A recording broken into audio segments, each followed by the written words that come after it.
By 1870, Walla Walla was a growing concern. There were over 5,000 people in this small community. It was one of the largest in Washington Territory. And a man that lived here by the name of Dr. Baker, Dorsey Baker, decided that he would like to have a railroad traveling from Walla Walla on the Columbia River to Walla Walla, about 32 miles away. The reason being that if you were shipping anything to help this town grow, or to ship out products such as lumber and wheat, it took forever. There was only one way to get it done, and that was by mule train and wagon train. And it took a long time, and it was very costly. The Teamsters were charging about $13 a ton just to haul wheat down to the steamboats that could haul it anywhere in the world. So Doc Baker came up with the idea of building a railroad, but he didn't have a lot of money to do it. The community didn't come up with much money either, and so he decided to do it on his own. Well, that took a lot of doing, and he found shortcuts and ways to get it done. In 1872, the work began at the Wallula end and worked its way this direction. The reason for that was simple. You could unload the materials in Wallula and work your way towards Walla Walla, using the engines that he had bought back in Pittsburgh to pull the supplies and the men and the equipment towards Walla Walla. Well, the work went very slowly, and there were a lot of obstacles. The wind would blow at night, the sand would cover the tracks that had already been laid. You'd have to clean the sand off the tracks so that you could run the train on it. You had some rough terrain. He had to plan the route in such a way that he could avoid building any more bridges than necessary. It was a long and tedious process. And then to throw things even worse off, 1873 came along and we had a recession. And so things were slowed up even more.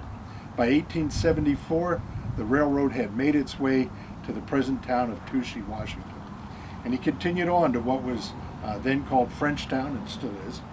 And at that point he made it all the way to Whitman Siding, about 10 miles from Walla Walla. And he asked the people in Walla Walla if they would contribute some money towards finishing up the railroad. And at first they said no. Finally they gave him about a third of what he wanted. And he said, in that case, you give me the money, and in 1 year I'll be done. I'll have the railroad in Walla Walla. And it was true to his word. October 23rd, 1875, the railroad was here and ready to roll. In order to celebrate that and to give people some familiarity with the railroad, he decided to give everybody a free trip that wanted one. So they loaded up people in gondolas and flat cars and one big old box car they called the hearse, and they moved their way down to Wallula. It was a blistering 10 to 12 miles an hour.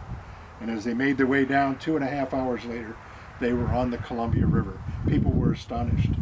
There was no stopping along the way. It was a relatively smooth ride. You didn't have to sit behind horses the whole way. And they made their way to the Columbia River. One of the steamboats came in. They were given a tour of the steamboats. They had a picnic. They had a good time. And they were brought back here to Walla Walla. You would think that everything was going well at that point. But someone said, "Doc, you're charging way too much to haul things on your railroad." And Doc said, "I'm charging 60% less than the Teamsters out here." "Yeah, but we gave you some money to build the railroad, so you should charge us even less." And Doc said, "I need the money to improve the railroad and to make it grow." When he started building it, it was made with wooden rails that had iron strapped on top. It was a very low budget way to go. He eventually converted over to narrow gauge, larger rails made out of steel that held together better on curves and gave you better performance for your engine. Sooner or later, the people agreed.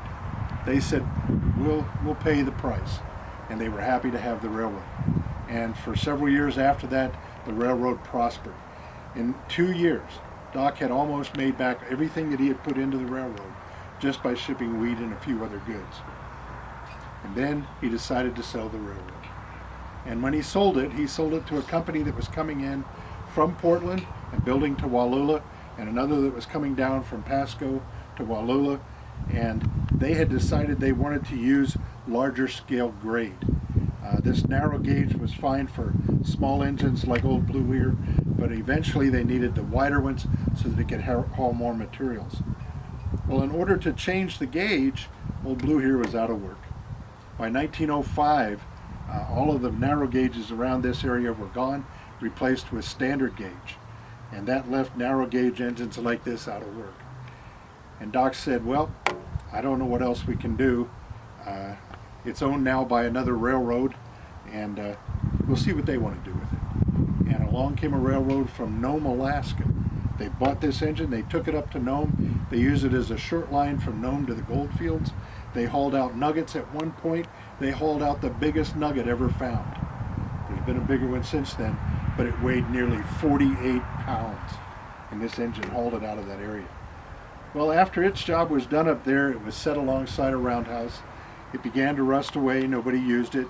It was scavenged for parts. It's one of the reasons you don't see much on it at the moment. And eventually it was used as ballast. It was shoved off the end of a pier into a large pit that was used for a seawall, and it was almost forgotten. Then another man saw it, and he said, you know, we could start a tourist railroad. And he took it out of the pit, started to rebuild it, and he passed away. It sat in front of his lodge up there for a few years. His widow sold it.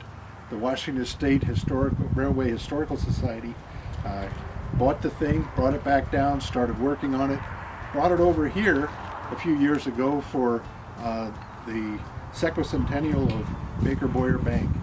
Then they took it back to Pasco, and it probably began to rust away again. Eventually, we found out about it, worked with the Railway Historical Society, and it's ended up here at Fort Walla Walla.